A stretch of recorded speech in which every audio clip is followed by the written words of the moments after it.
Welcome to our Veteran Matters Mindful Connection podcast, delivered by Forces Children Scotland, where we're sitting down with veterans to talk about making the change from military to civilian life in order to forge positive pathways. And I'm delighted to say for this episode we're joined with Fiona. Hello. Fiona, thank you for joining us today. Thank you for having me. How does it feel to be in front of the camera? Yes, well I do like to talk, Yes. so hopefully it's all Absolutely. good and you'll get something from it. Oh, I have no doubt for that. I've actually been looking forward to this episode. You would not believe.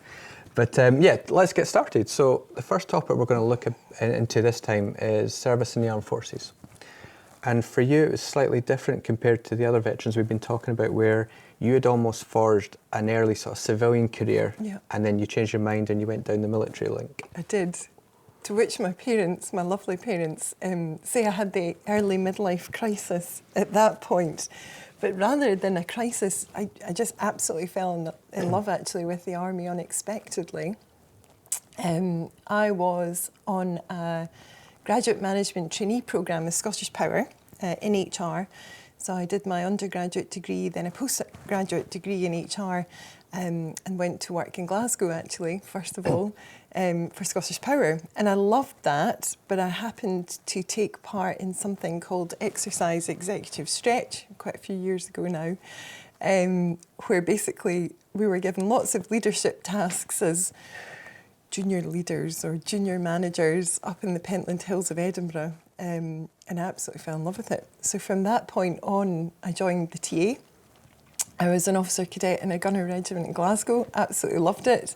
And then when Scottish Power were restructuring, that then at the ripe old age of 27 and 11 months, I think I went into the office in Queen Street and said, I think I'd like to join the army full time.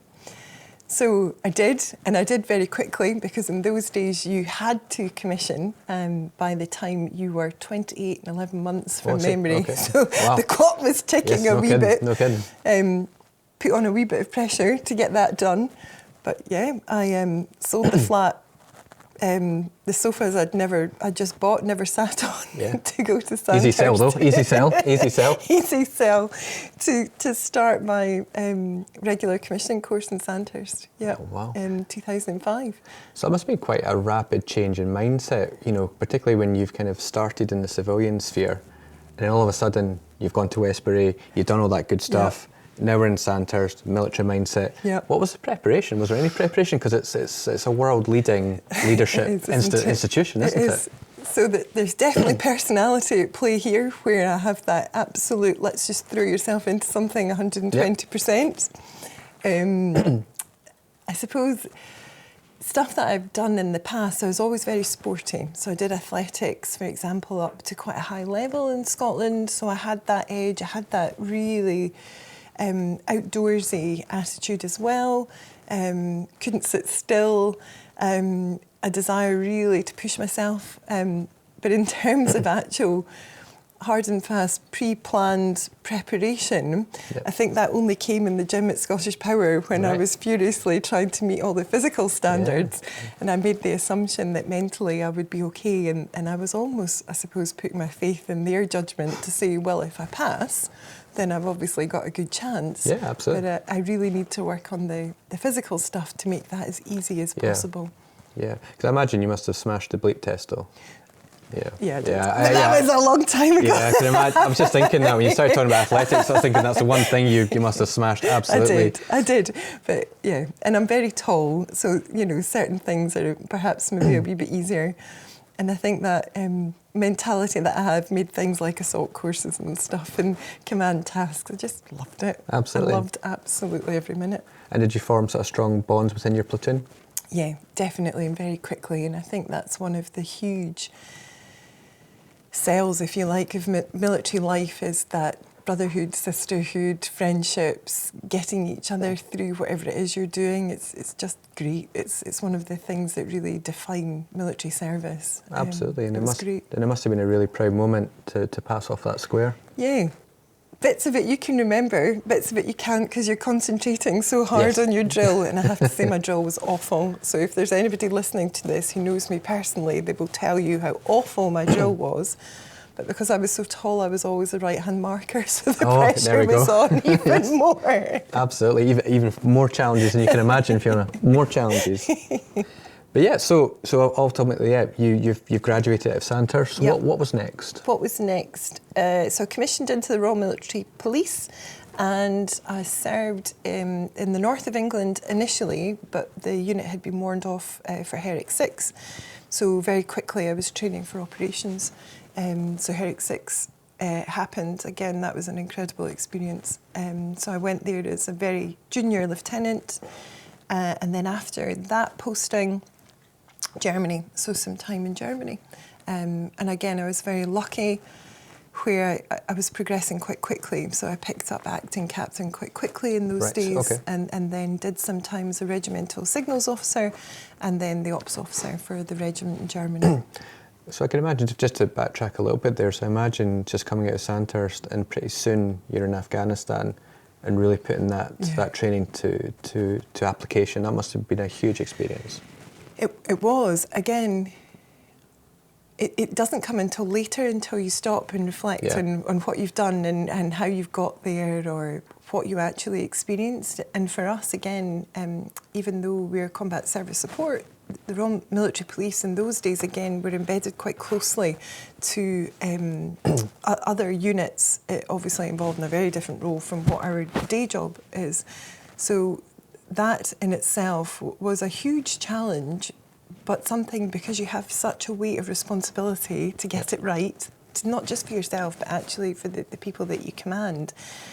Again, I don't think you think too heavily about not doing it or not doing it well. You're absolutely driven to get it right and to do it well.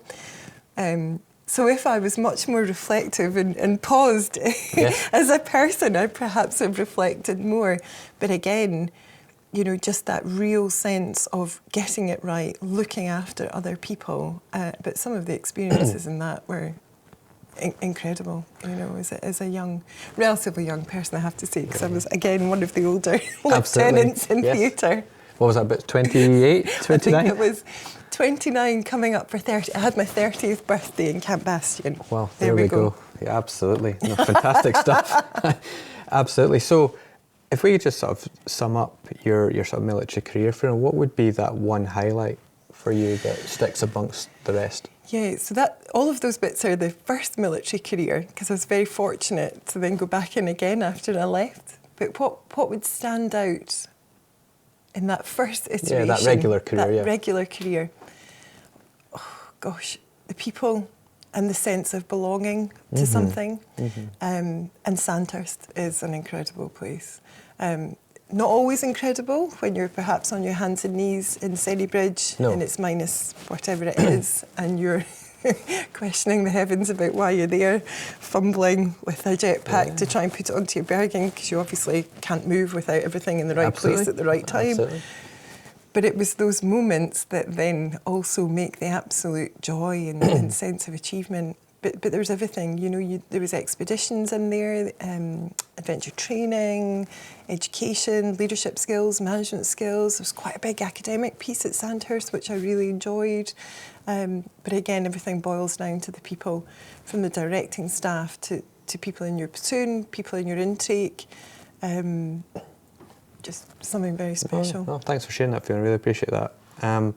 So we'll touch a little bit on your reserve career later on, but what was the factors behind your decision to leave your regular army career? Yeah. So like a lot of women, pregnancy came into it and had a really, really heavy role in the decision making. And again, this would have been 15 years ago. Things are different now, and there are different options available now. But I think I was perhaps quite blinkered, and perhaps also I was perhaps hunkering down to yet a new experience that I didn't quite know how to handle.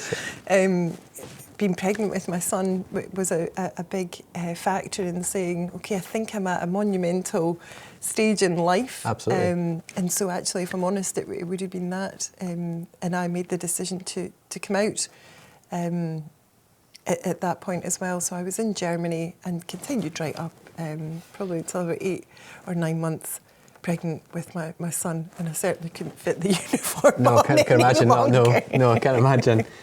And you mentioned that, things are quite different today. In what ways are they different, Fiona? Yeah. So again, I can only speak for the Army, but Yeah. I'm still really closely connected to Army Service Women's Networks, Right. for example, or other networks of women who have served or are serving. And there are a lot more options on the table about service. Ultimately, it comes down to your decision as an individual, and indeed, whatever family and support you have around at that time, it can be a mutual decision. But I know, I can't remember if FTRS was around when I was on maternity leave, but things like that offer of serving in a different way, in different ways of serving, that has definitely improved. And I know there were various other initiatives in the Army that you would say in civilian speak are more family friendly than there perhaps I was aware of in Germany round about that time 15 years ago. Okay. But it might also be related to my all or nothing personality, where I thought, no, baby, it's Operation Baby now. Yes. It was Operation Army. Yep. It's Operation Baby, and we went into that. And it's totally understandable, Fiona, absolutely. And with regards to making that decision, Fiona, what was sort of the immediate reaction amongst your colleagues? Yeah, I think a few of them were. I was very lucky. We have did have a really close-knit core, and when you work in a regimental headquarters as well, it's really close-knit. So I knew a lot of people were, it's sad to see you go, which is a huge compliment, but understanding as well, because again, a lot of people had been in similar positions. I served with a lot of other women who were making decisions like that. So. Understanding, but knowing that they were losing you and losing a colleague. Absolutely.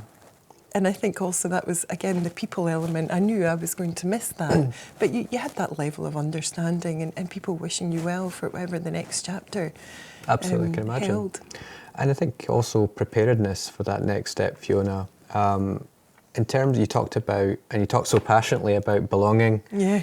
And being crawling in the mud with the frost on your arms, all that great stuff, that real sense of belonging and a real true sense of identity there.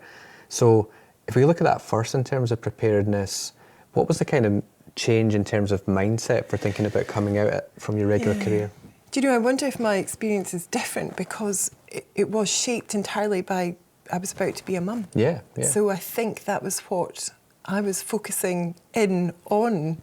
And actually, to be perfectly honest, I don't think I was thinking of my next career. All I was honing in on was motherhood, because I also had a serving spouse at that time as well. So it has a different dynamic, perhaps, to the experience of others. Yeah. But definitely my experience is similar to a lot of people 15 years ago.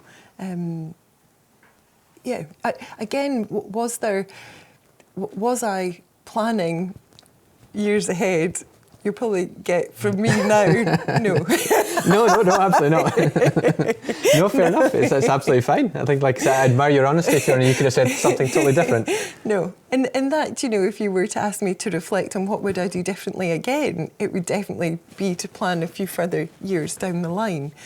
But no, I was in a different set of circumstances then, so I don't think there were huge amounts of preparation about career beyond child at that point. No, and I think sometimes preparation can't be articulated in like a plan X, for example. No. We can't look at the scenario, we can't have that plan and have it there, we're just going with it, aren't we? Definitely not with my children either. It wouldn't survive contact. No, absolutely. And you just mentioned there that, your spouse at the time was serving. So I guess as well, there was that consideration about the fact that you're preparing for motherhood, but there could have been maybe a deployment, or you're maybe moving around the country or overseas. Well, exactly. There absolutely was. And he was in a hugely busy job in the same cap badge actually at the time. Right. So hugely busy. So it adds another dimension to the family setup. And it's also interesting too, you talk about being an army officer, that serve to lead and all that great stuff, and putting self before service, service before self, sorry. And it's almost like, it's really interesting, that contrast that you've basically focused now purely on motherhood. Again, that selfless commitment, Fiona. Well, yes. It's a really interesting parallel. It's just come into my head. I thought I'm going to raise this whilst we're here. No. I thought that's a really interesting parallel. I suppose it is. Yeah, serving. Yeah, because, well, they needed you, and if you are the constant at home because of whatever your family circumstances are, particularly if there is another person serving to consider, yeah, quite possibly. I've still got my copy in the loo, in the downstairs loo. Ah, right, okay. So the next time I read that, I'll think let's I've put it in served to lead that in a different way. Yeah, selfless commitment. I mean, I think we could probably align every part of the sea drills to that decision. Yeah. Absolutely. So we've just talked about what proved a very memorable experience with regards to your regular career in the army. So I think we talked off camera there that you had a 5-year gap. Yep. Where you focused on motherhood. Yes. And, you know. All over the world. Absolutely. Yeah, it was great. And then you basically found, I guess, a continued pathway in the military with regards to full-time reserve service, or FTRS. Yes. So you want to tell us a little bit about that particular journey? Yes. So I'd had a gap, another child in tow at this point, and I'd lived, all over the world actually. And I just became aware that there was something called full-time reserve service. I hadn't ever heard of it before. And it was with a unit in Scotland, not too far away from where I was settling. And so it sounded like really the best of both worlds because of the way that FTRS is configured. Mm-hmm. And so I joined a logistics regiment in Fife, and I served just under 2 years there. And again, it was a great experience with a bit more stability and predictability, and not necessarily in a deployable role. So all of that combined really well when you've got other domestic things to think about. But it still gave you that ability, belonging, to be part of something once again that I'd really enjoyed and had really shaped me. And that was a great experience with that regiment. No, fantastic stuff. And then I guess attention turned to maybe a civilian career. Yes. And I think, you know, both you and I worked at Edinburgh Napier, and I believe this is where we're going to start this particular discussion. So can you tell us a little bit about your memories of your first day at Edinburgh Napier University? Yes.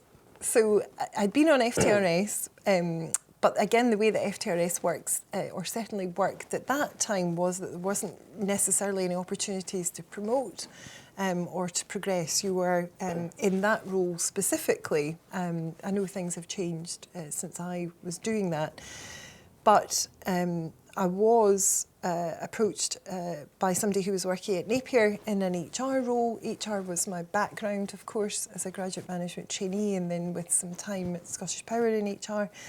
And I thought, oh, actually, I quite like the sound of this role. It was a brand new role as an HR business partner, but specifically for inclusion and organisational change. So it's quite forward thinking. And I also knew that I could still have the option of being a reservist. Yep. So I have experience, obviously, of all different types of service. So here was the chance to leave FTRS if I didn't want to hang up the boots and the uniform quite yet. I could still be a reservist, which my brilliant CO was very, very keen that I consider doing. Mm-hmm, mm-hmm. So I started at Napier. I literally finished FTRS on the Friday, dressed one way, and then I started in the university sector at Edinburgh Napier University in an HR role on the Monday, dressed in a very different way. And on that first day, I think one of the things that stands out was I think I was in a pinstripe suit with a shirt, a pair of earrings, highly polished shoes. And I was 5 minutes early for every meeting. And nobody knew quite what to do with me, who I was. I think initially people thought I was part of the university's legal team or something worse.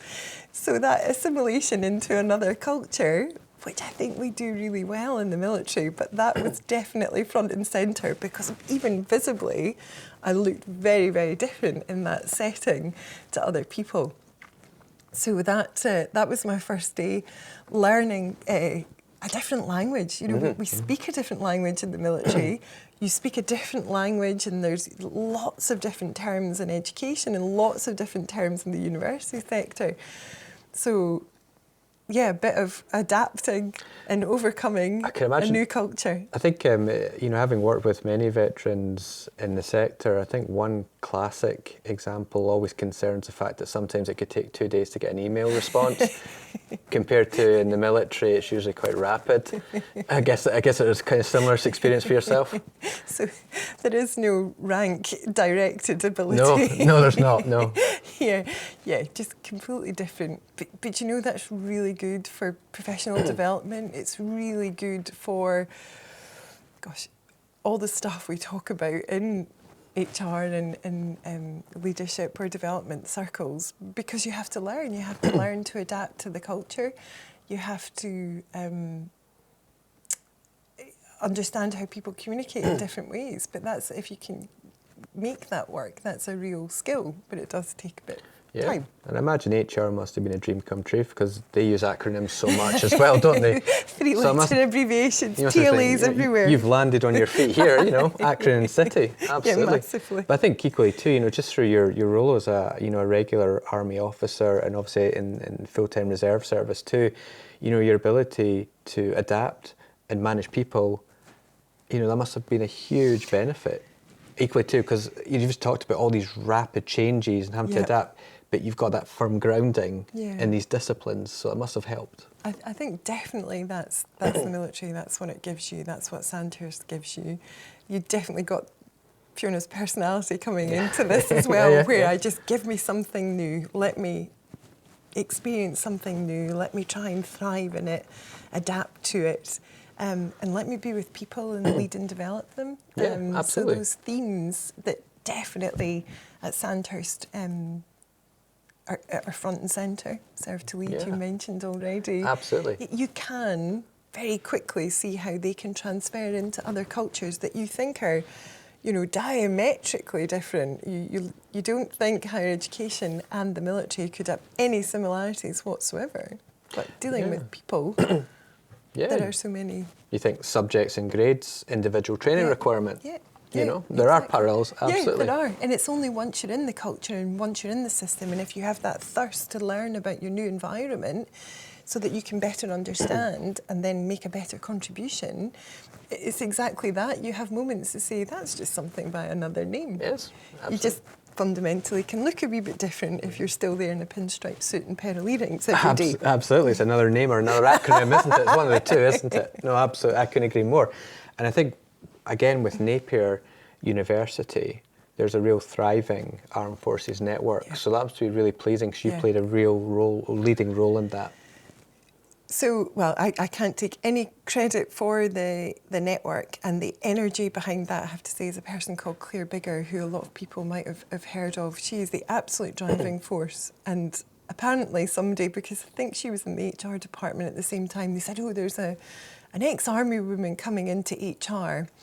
You might be able to do something with her if you're wanting to do something with the armed forces. Because this was in the early days at Napier, where they were initially looking at signing up for the Covenant, looking at the reservist policy, for example. So Claire said she basically had to sit in her hands. She was told to sit in her hands for about 6 weeks, and then she pounced. Yes, absolutely. So after my shock of capture, which it wasn't at all, she said, I'm thinking about things like this. I want to do things like that. She wanted to learn more about the world, and it's been a great professional relationship and friendship ever since. It grew and grew and grew, and it took on such momentum that you'll remember when you were there. I do, it was great. You'll remember things like really significant publicly attended events where we did panels on PTSD, incredible work by our academic colleagues in terms of research. All of that's growing. So coming to Napier in a lot of ways, again, after thinking it's a completely different world, a completely different environment, here is this thread woven through, which was their commitment to the armed forces and all the facets that can take in an institution like a university. Absolutely, and I think it's incredible to see just the work that's been achieved. Unbelievable. By Napier in a very short space of time. And, you've talked about all the wonderful things there, but equally too, that sense of belonging that you were looking for, that must have helped, because Yeah. it's a civilian career, but also there's a huge military link, so Yeah. that belonging must come back to the fore a little Yeah. bit. Maybe a little bit. I've never thought about that. I know, we're exploring all sorts of new emotions today, aren't we? But again, Gary, you're spot on. You've done this before. You know, it's not true what they say about me, is it? You've done this before. Do you know, absolutely. I think about being part of something. So we have the Armed Forces Network, which a lot of organisations have nowadays.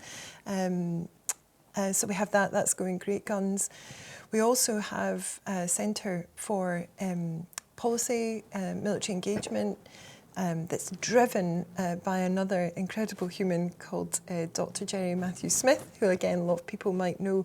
And that research centre, some of their work's unbelievable, and it has such societal impacts, not just in Scotland but beyond actually, and the work that they're doing is incredible.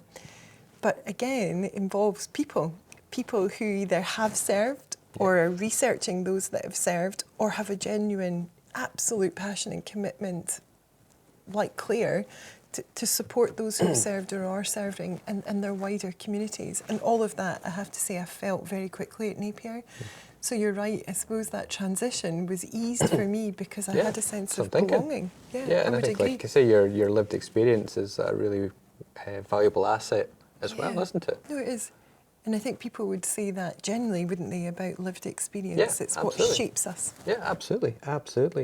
And I think just that a final point about networks, because I think if there's sort of ex-servicemen and women listening to this podcast, I mean, networking is so important in civilian society. Yeah. And, you know, every week when I'm on LinkedIn, I'm seeing pictures of you in your outfits here, there and I'm everywhere. all over the place. Doing incredible things. So you're heavily involved in the Armed Forces and Veterans sort of networks and business, but also wider afield too. Massively. Yeah, I'm out and about quite a bit. Almost the opening of an envelope, but not quite. Not quite, no. I don't think you've been labelled with that moniker quite yet. No. Do you know, again, it's just, that's where I get my energy from. Great that I've got support to be able to make that happen with domestic duties as well. Yeah, no kidding. But it's just so important, I think, because it's connectivity, it's people, it's how things happen, it's how you make societal impact. It's engendering belonging on so many levels, isn't it? But it's just, there's so many opportunities to be involved in of real mutual benefit for everybody that's in amongst it. Yeah, gosh, LinkedIn again is, I suppose, is the tool of choice. It is, and it brings such connectivity. There's networks on there for people who are serving or transitioning. There's an incredible network out there. I'll mention the boys. It's called the GenDit Network, that was set up by two guys, Chris and Chris. And that, again, is testament to the power of the network and testament to working with each other, speaking to each other, sharing with each other, good or bad, and the power of networking. Because networking, I know, is that often used word where you think, oh, what does that mean? Particularly if you're a young service leaver and you've got somebody perhaps standing in front of you saying, right, you've got to network. And you think, what on earth is that? Yeah, what does that mean? Yeah, what does it mean? Does it mean I have to stand in a suit? There's the suit thing again. Yeah. But do I have to stand in a suit, shake people's hands that I don't know, in a setting that I don't know? What am I doing? What's the purpose?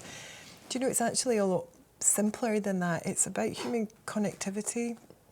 Just reaching out, you know, through the GlenDit network. For example, you can just send a private message, you know, instead of to do a public post. Yeah, absolutely. And it's why are you networking? You know, what is it? Who is it you're wanting to speak to? Why do you want to speak to them? And I suppose the real art is brokering the connections that are meaningful, because connections have to be meaningful to deliver benefit. Absolutely. And I suppose maybe again it's just the way I'm wired. That's my world. That's where I operate, and I feel really, really lucky actually that that's on so many different levels, because I have so many interests in addition to my day job, and now I've got a few other roles that I do that have opened up other worlds to me as well. Right, okay. Oh, fantastic stuff. And like I say again, thanks for sharing all that, Fiona. It's really useful stuff for anybody listening to this podcast. It really is. Hopefully. Oh, absolutely. It's great stuff. And just the sort of, another topic I'd like to talk a little bit about is, and it's quite a common topic, working with many veterans in the sector, is the topic of mental health and well-being. Yeah. And I think making that change from military to civilian life can present many unique challenges depending on the individual. Yeah. So I'm wondering if you're happy, Fiona, and very comfortable enough to talk about, was there any specific mental health and well-being challenges you faced making that change? Yeah, do you know, I've seen this. I've seen it in my soldiers as a regular officer, for people that were leaving from my platoon or my company. I've seen it in the reserve. It's different in the reserves, of course, because often it'll be the other way around, where perhaps you've got ex-regulars coming into your reserve unit. And I was also the unit welfare officer as a reservist, a full-time reservist in my last military role. So I've seen all sides of that. It is a feature. It can be challenging for some people. For others, it's not. I think, personally, I think I've been really lucky because of this career path that I've described to you, that has sort of seen me in both camps. So I came to military life later. I also was able to go back almost to the civilian life, or certainly an occupation related to my civilian life after my military service. I arguably didn't spend as long as others. I didn't do a full career in the military. And then when I came back on FTRS, I think definitely I had the best of both worlds. Plus I was settled, I was established, I had a house, I had a mortgage, my children were in school. I didn't have all of the enormous life moments that often go with transitioning. Sure. And I think the weight of that sometimes can be very heavy if you're not only dealing with transitioning out of military service, but the other things that can go with that. Because often military service does affect where you live, where your children go to school, That's true, if you have children, if you want to have children, where you're going to live, what car you drive, what side of the road you're going to drive on, Absolutely. what's your medical provision. So I think that the weight of all the additional stuff that goes with transitioning can place huge pressures on people. Absolutely, no, I couldn't agree more. Yeah, I've seen it firsthand, but I think I'm very lucky in that I haven't been affected. Does it mean I'm more resilient than others? I'm not sure if that's the case. I think I've just had the benefit of such a varied life experience that it's maybe given me resilience without quite realising. No, absolutely. And I think just a little final point there, because we were talking off camera too that you made the decision fairly recently to leave the Army Reserve. Yeah. So again, like you say, I mean, the Army's been embedded in everything you do for such a long period of time, and then you're sort of closing that chapter there, Fiona. Yeah. So did that have any sort of changes or challenges to well-being? I didn't really close the chapter. You didn't close it at all? Fair enough. No. So I realised very quickly, again, all or nothing. I really wanted to commit to the job, and the job is quite demanding. It's a new job. It was looking at a new agenda for Napier in terms of writing an inclusion strategy and how you implement that in a large organisation or university.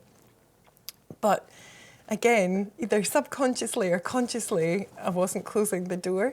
So whilst it's actually a few years ago now, again, I had an incredible CEO. I knew I would always stay in touch with her. I knew my networks would always be there, because often they move from professional and military networks to friendships that never leave you. But then I think I actively sought out ways like jumping in with Napier in their pursuit of the... it started off as a bronze level award, of course, so we went bronze, silver and gold very quickly, joining their network. And then I got involved in the brilliant thing that is the Scottish Forces and Business Awards, so I was invited to be a judge on the panel there. I attend lots of events from a military university engagement perspective. So I was really fortunate to be at the Royal Marine Scotland dinner a couple of nights ago, for example. I promise you I'm not just going for a free meal. But there's so many layers to keeping your hand into something that you were so shaped by and so enjoy. So I don't actually feel I've ever shut the door. No, I don't think you have, Fiona. I don't think you ever will. I don't think you ever will, or you'd want to, really. And I wouldn't advise it either, quite frankly. No. What else would I do? But I have a lot of increasingly varied interests. But but again, they marry well with the military stuff, actually. So, for example, I'm the chair of the Remunerations Committee for the National Farmers Union of Scotland. Whilst I personally don't know anything about farming, I realised there was not only farming in my partner's background, but also in my family's background. But again, the stuff that I'm doing there is people stuff, leadership stuff that can only be enhanced by a combination of military experience, lived experience. So there's that thread, I suppose, of everything that I do is perhaps people. Yeah, you've dug a few shell scrapes in your time as well. There's another link for you right there. I've been in a lot of, I've been... It's all these parallels you've never had to think about before, Fiona. Yeah, but things like that, absolutely. I suppose you don't always take time to reflect. There would be another top tip. Make time to reflect, particularly if you want to develop or change. But there's just lots of overlap and lots of connections. But until now, Gary, I didn't think about that one. I don't think you ever thought all these reflections were going to come out today, did you? No. But it's all great stuff. I really appreciate you sharing that, Fiona. Thank you. If we could go back to that midlife crisis at 27 you mentioned earlier on, what advice would you give to your former self, having experienced all the incredible things you have? Because it was a wee while ago now, I have to admit. I mean, you don't look a day over 35, in my opinion. I do like you, Gary. Gosh, me at 27. So I think definitely, and I've touched on this actually, I do think you need to do a bit more future-proofing, particularly if there are big either domestic or life decisions you have to make that at 27 you perhaps weren't thinking about, children or children's education or what job, you're going to have when you leave the military. Are you going to have a job immediately when you leave the military? Are you not? Do you want to study? So I suppose my advice to my 27-year-old self would have been definitely factor that into the planning at some point. I did, but perhaps I should have done it a wee bit earlier. Okay. Because as I mentioned before, for people leaving the services, it's not just leaving what's more than a job and a lifestyle, it's everything else, the real big decisions, life decisions that often accompany that. So I suppose that would be my advice to my 27-year-old self. Mm-hmm. But then also just to keep with the things that you really are passionate about and that define you. So for me, that's continuing to learn, continuing to develop, the sense of wanting to lead and develop others, the sense of serving others, and the guises that can take, and just maybe making a bit more time for pause and reflection at that stage.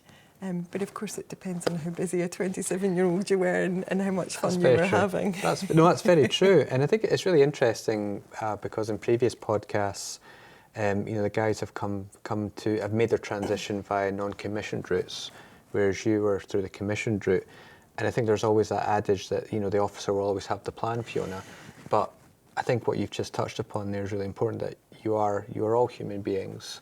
And in many ways, you've got to embrace that journey with that planning too. Yes, no, definitely. And I think there can be differences between commissioned service and non-commissioned service. Again, for me, I was coming in at a later entry point in my life after I'd been fortunate enough for my parents to have supported me through university and then also to have done a postgrad. So I think in some ways I had some tools in the box already that actually will make transition easier for me, made transition easier for me, because I'd had time in a career and I'd had time in education to quite a high level before I joined the army. So it's a slight difference, I suppose, of approach. But of course, that's because I was older, arguably more fortunate, and had that time at university. Naturally, because I work in a university, I believe passionately in the value of education, but education from a vocational enabling perspective, a career enabling perspective, what I would call employability. Sure. But it's different, if you joined Boy and Man, If you join at 15 or 16, you've got a completely different life experience Absolutely. of the military. And if your exit point is after 22 years, that's a completely different lived experience. Yeah, absolutely. But I think, yeah, I definitely still needed to do more planning, but I was lucky I had some tools in the bag that would have helped with that. And that's a postgraduate qualification in HR, for example, and a bit of working experience. No, thanks for sharing that, Fiona. I really appreciate that. And just finally, what advice would you provide to those servicemen and women who are on that very beginning of that journey from transitioning from military to civilian life? What's your key pieces of information or advice? So we have mentioned earlier, haven't we, networking, which again, you have to land that reference to networking in the right way, because initially, particularly if it's not something you're naturally comfortable with, or you've needed to do a lot before, or you've not known you were doing it, it can seem really daunting. But it isn't just that standing in a suit with a name badge, hello, I'm Fiona, you know, what's your name, where you come from. Networking occurs at so many different levels, and I think being open to the fact that those connections, the power of connections, can open doors. Networking works best when it's mutually beneficial and it's meaningful, and it can happen. Do you know, it can happen on the sports pitch if you're watching somebody play or you're playing yourself. It can happen because you bump into somebody, or you have done a wee bit of research into the organisation that you want to work for when you leave, and you've taken the time to have a look and say, well, who's there who's ex-military, for example. So whilst networking, it is one of those words that's used all the time as the sort of guide in transitions, but it's the power of connections, I suppose. And from those powerful connections come things like belonging, which you might at times worry you're not going to have again. You absolutely can. So I think it's all positive. I think you're naturally, a lot of service people who are transitioning, it can seem quite daunting because it's a seismic change to the world that or you think it's a seismic change, I think is the other top tip. It's actually not that seismic. If you have connections, networking, in a sense, to maximise those opportunities. Yeah, and I think as well, sort of further higher education is another topic that comes up a lot where, you know, speaking to many veterans, they talk about CTP and it's very much that short-term employment route. Yeah. But, you know, obviously you work at Inverness University, you've gone on to achieve a master's, I think you said. I mean, that could also be another route, particularly maybe it could be, you could start it further and then articulate up, or just explore all the options. Yeah, absolutely. It's a really good point to make because it's something I'm passionate about. It's something the university are passionate about. I think, understandably so, there's often a focus in transition of get a job, and there will be pressures on people, particularly if there's domestic responsibilities in there, that sometimes you can be blinkered in thinking, I have to get the job's the only thing I'm looking for at the moment. But over the last few years, again, by the efforts of people like Claire Bigger and Jerry Matthews-Smith at Napier and all colleagues who support her, to make education seen as an option for more service personnel leaving. Because actually, there are so many transferable skills that you've gained, but also qualifications during your service that potentially can map across to civilian qualifications or civilian levels. So there's been a huge amount of work done in that field, which again should instill this confidence in service personnel to say not only do the outside world want your skills actually are mapping across to qualifications. So there's still work to do in that area, but it's something I'm very passionate about. So that academia doesn't look like something you can't do by virtue of having a service background. There are, of course, differences because there are differences in education levels amongst service personnel.